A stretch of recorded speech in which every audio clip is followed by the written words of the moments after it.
Yet he can't even show up for work. Where is he and why is he hiding under a rock today? और उसके बाद जो है वो जयशंकर जी ने जो बात की है वो वही बात करते हैं। उन्होंने न्यूयॉर्क में कहा है कि it's a world very much of double standards. Will he finally take responsibility for his latest embarrassment and apologize to Canadians for this massive disaster? और उनको पहले उन्होंने माफी मांगी और आज स्पीकर साहब एंथनी रोका ने रिजाइन किया है। अब जब ये रिजाइन हुआ है तो इससे भारत का केस मजीद मजबूत हो गया है कि कैनेडियन मुसलसल अपने पार्लियामेंट के अंदर खड़े होकर बगैर किसी रिसर्च के इल्जाम लगाते हैं या वो इतना इन मामलात को सीरियस नहीं लेते। और जो इसने ये रेड लाइन क्रॉस कर ली, देखिए हम हमेशा बोलते हैं कि एक रेड लाइन होती है जिसको आपको क्रॉस नहीं करना होता। जब आप ऐसी रेड लाइन क्रॉस कर लेंगे कि भाई वर्ल्ड कप हो रहा है, इससे बड़ा टेररिस्ट एक्ट कोई और हो नहीं सकता। डॉक्टर जयशंकर ने एक तरफ तो अमेरिका में अपनी एक फॉरेन पॉलिसी की आउटलाइन ड्रॉ की है, जिसको जारी बात है पूरी दुनिया बड़ी केयरफुली देख रही है। और अब तो जो है सिर्फ भारत की गवर्नमेंट ही नहीं इसके ऊपर एक्शन लेगी, अब CIA हो गया या जो ये नपुंसक है कनाडा वाले, इनको भी एक्ट करना पड़ेगा। The entire West, including the Americans and everyone else, they are taking India very carefully. जब पहली बार भी ट्रूडो साहब ने इंडिया का विजिट किया था उस वक्त भी बहुत कोल्ड शोल्डर दिखाया था मोदी जी ने उनको, और उन्होंने कहा था कि आपके जो कंट्री के अंदर खालिस्तानी ये जो बैठे हुए हैं वो इंडिया उनको बड़ी अच्छी नज़र से नहीं देखता है।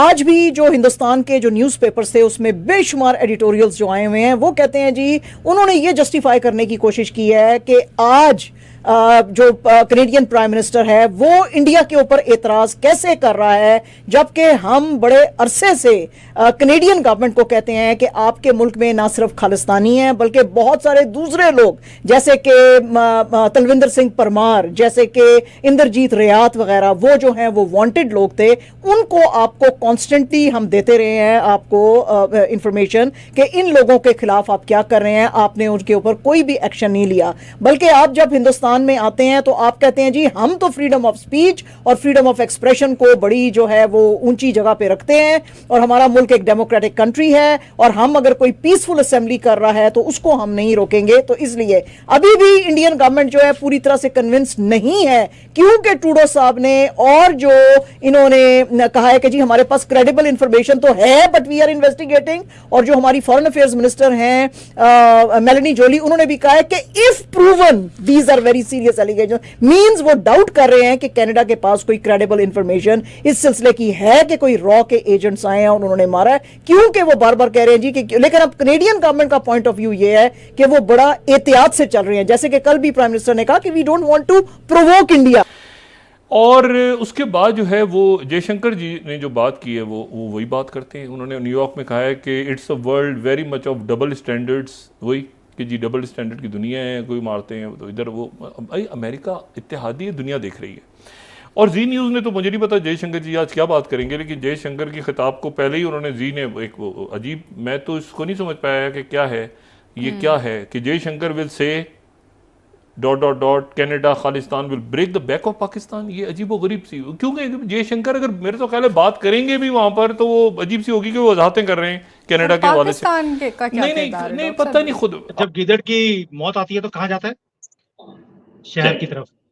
तो ये गीदड़ है, बुरके में छुपा फिरता है सब जगह पर, और बड़ी बड़ी कंट्रीज की जो एजेंसीज हैं इसे पनाह देती हैं, सिक्योरिटी देती हैं, ये तो भी बचेगा नहीं। और जो इसने ये रेड लाइन क्रॉस कर ली, देखिए हम हमेशा बोलते हैं कि एक रेड लाइन होती है जिसको आपको क्रॉस नहीं करना होता। जब आप ऐसी रेड लाइन क्रॉस कर लेंगे कि भाई वर्ल्ड कप हो रहा है, हम इसको शमशान बना देंगे, हम अटैक कर देंगे, इससे बड़ा टेररिस्ट एक्ट कोई और हो नहीं सकता। और अब तो जो है सिर्फ भारत की गवर्नमेंट ही नहीं इसके ऊपर एक्शन लेगी, अब CIA हो गया या जो ये नपुंसक है कनाडा वाले, इनको भी एक्ट करना पड़ेगा, otherwise they will be declared harbouring terrorist, जिसके ऊपर हम ऑलरेडी FATF में जा चुके हैं। हमने ऑलरेडी कंप्लेंट कर दी है अमेरिका के ऊपर, कनाडा के ऊपर, ऑस्ट्रेलिया के ऊपर और इंग्लैंड के ऊपर कि इन्हें ग्रे लिस्ट में डाला जाए। ये टेररिस्ट जो पैदा होते हैं वो पाकिस्तान में होते हैं और उन्हें ग्रूमिंग की जाती है, रखा जाता है, आरक्षण दिया जाता है, वो दिया जाता है इन कंट्रीज के अंदर, इन्हें FATF में डाला जाए, जैसे पहले आपने पाकिस्तान को डाला था। अब इनके पास भी चारा नहीं है, अब ये पन्नू का पकौड़ा बनने वाला है, ये बन के रहेगा। अब इसने रेड लाइन क्रॉस कर दी जो कि कोई भी कंट्री बर्दाश्त नहीं करेगी। यही स्टेटमेंट्स ओसामा बिन लादेन भी देता था, गद्दाफी ने भी दिए, आपको मालूम है क्यूबा वाले भी देते थे, और जिन्होंने ओसामा बिन लादेन ने भी दिए, जिन्होंने ये लाइंस दी उन सबका खात्मा हो गया। इसका टाइम भी आ गया है, अब इसको बर्दाश्त नहीं किया जाएगा।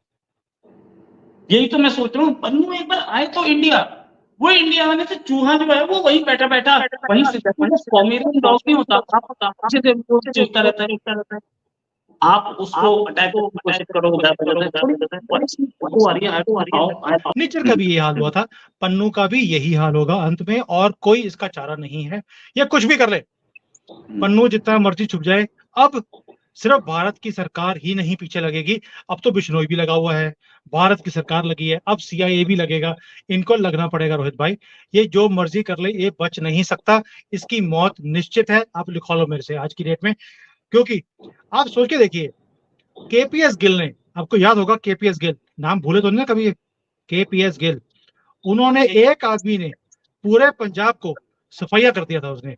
अभी तो अजीत डोभाल है, अभी तो अजीत डोभाल है सर, इनका तो वैसे ही मुकाबला नहीं है। इनका तो नाम सुनते ही आधे पाकिस्तान तो कंबल के नीचे जाके छुप जाते हैं कि अजीत डोभाल का नाम सुन लिया इन्होंने टीवी के ऊपर। तो ये तो दहशत है अजीत डोभाल साहब की। तो ये जो मर्जी कर ले, अब इसका बचना मुश्किल है। मैं बार बार बोल रहा हूँ, इसका टाइम आ गया है, इसलिए ये फड़क रहा है, ये अब जाएगा, और इसकी जो ऊपर है ना, इसके यहाँ दिया जलेगा परमानेंटली, देखते रहिए। राइट।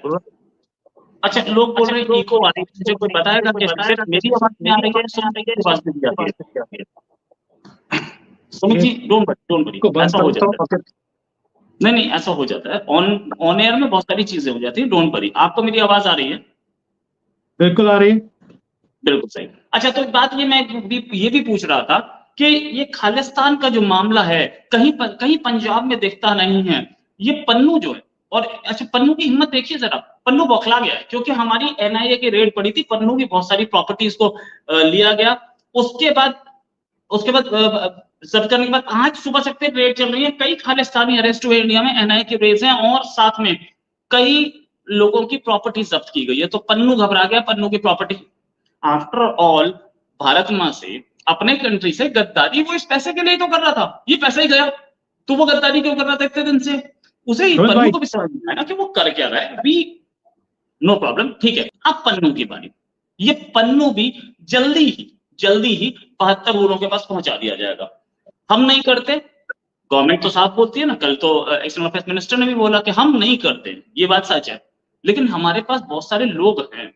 मतलब लॉरेंस बिश्नोई क्या एक एग्जाम्पल है कि वो हम उनको नहीं बोलते, हम उनको कुछ नहीं कहते, लेकिन उनकी देशभक्ति जागती, या कोई भी हो, वो मारते थे। ये पन्नू को मारना थोड़ा टफ तो जरूर है, लेकिन पन्नू को डील करने का कोई और तरीका, अरेस्ट वगैरह कराने का? रोहित भाई, अब अरेस्ट से काम नहीं चलेगा, काम चलेगा एक ही तरह से, बदतरहूर। निज्जर, जिसकी हत्या हुई जून में, और ऐसे में अब ये माना जा रहा है कि पाकिस्तान की ISI ने निज्जर की हत्या करवाई है। यानी निज्जर जो पहले ट्रेनिंग लेता है पाक में, और यहाँ पर कनाडा में आकर पनाह लेता है, भारत में माहौल बनाने, खराब करने की कोशिश होती है, और खालिस्तानियों की मदद से निज्जर की हत्या के पीछे ISI है। ये भी सवाल यहाँ पर उठ रहा है। सूत्रों के हवाले से जानकारी मिल रही है कि पाक ने ही निज्जर की हत्या करवाई है, आदेश नहीं माना तो कराई गई हत्या। तो माना यह जा रहा है कि निज्जर ने बात मानने से इनकार कर दिया होगा।